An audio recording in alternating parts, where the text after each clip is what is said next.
So when you take on a new hire, you got to be able to sit there and say, how are you going to grow in the business? If they don't respect you, they're doing shit on the side if they're virtual. They look at you as a piggy bank. And the number one thing in this world that's missing is human fucking decency.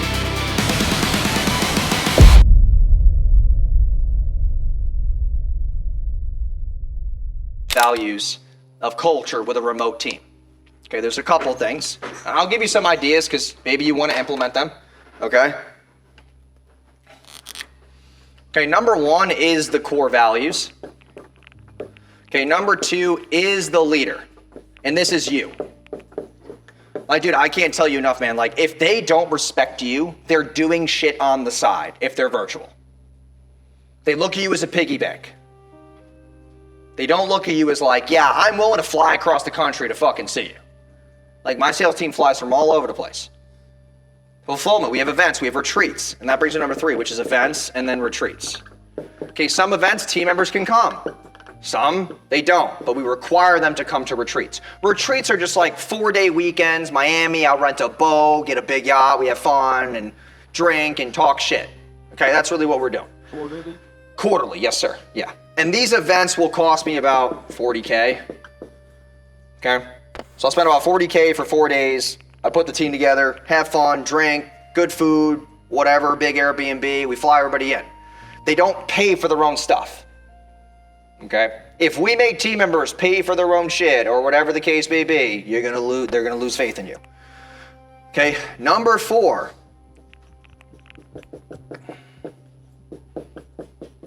Is what I say, I do. If you want to instill, this is probably one of the most important core values that most businesses don't have because people overextend themselves. What I say, I do. We're going to grow the business. Why is it not growing? Paying for advice is too expensive.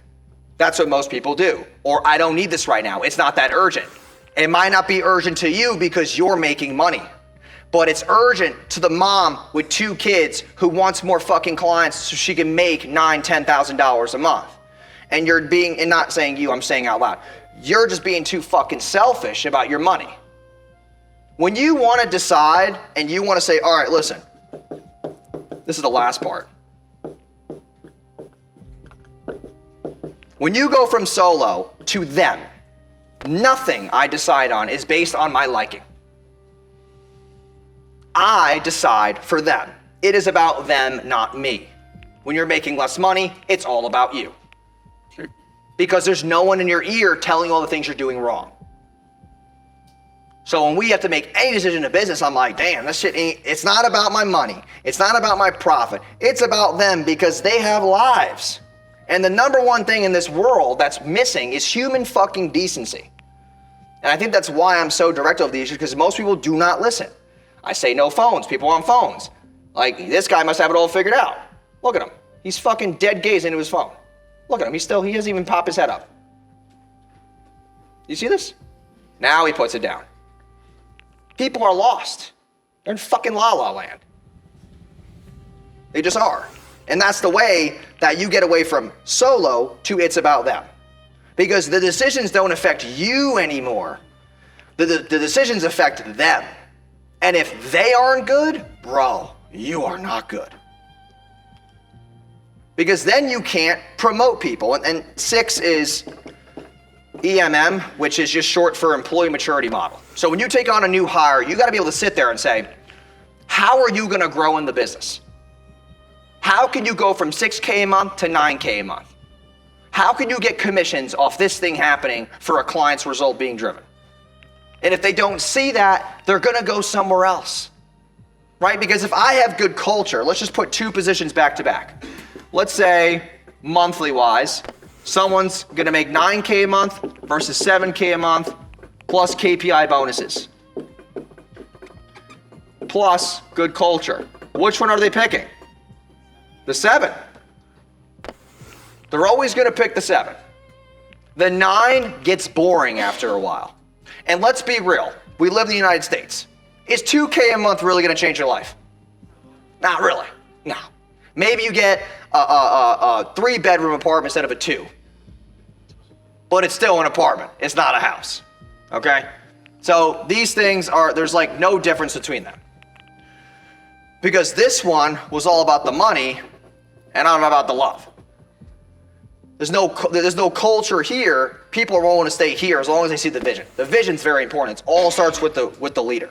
And it's a decision to make every single day.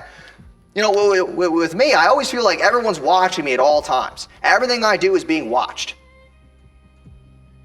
So if I'm out in public, I get noticed a lot in public. What am I doing right now?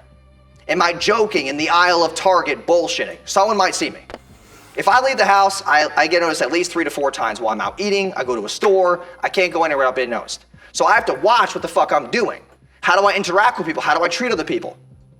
Right? Because if I do anything that's out of line, I'm not going to get caught, and all these people are going to quit even though they love me in the first place. Every action is tracked. Every single one. Right? Like, I learned these attributes when I was younger. When I was younger, my dad was very strict on me. Very strict. Like, hitting me strict. But it was the small things that made me smart of who I am today. So, simple things. Holding the door for another lady. I remember one day we were at Perkins. Anybody know Perkins, who's older? Perkins, that was what we could afford back then. I didn't have much money when I was a kid. If I didn't hold the door for a lady, I remember I used to get my head wedged into the door. My dad would be like, you don't do that to a lady. You hold the door for a lady. Or you hold the door for an old man. I used to get hit for everything. It was always like, but dude, I got the most common sense out of most of the people that I'm fucking around. And that's the one attribute that I felt like set me apart a ton, was that I just had more common sense. Like, that's it. Like, if you want the secret, it's just common sense. And we don't have it. Just being honest. Like, we just don't. I'm like, no phones. This guy's deep playing Candy Crush. Like, dude, like, it's crazy. Like, if we can't listen to simple things, and I'm not your dad, I'm not your mom, I'm just like, if we can't listen to simple things, how am I supposed to lead you to the promised land? You got a question? Yeah, was it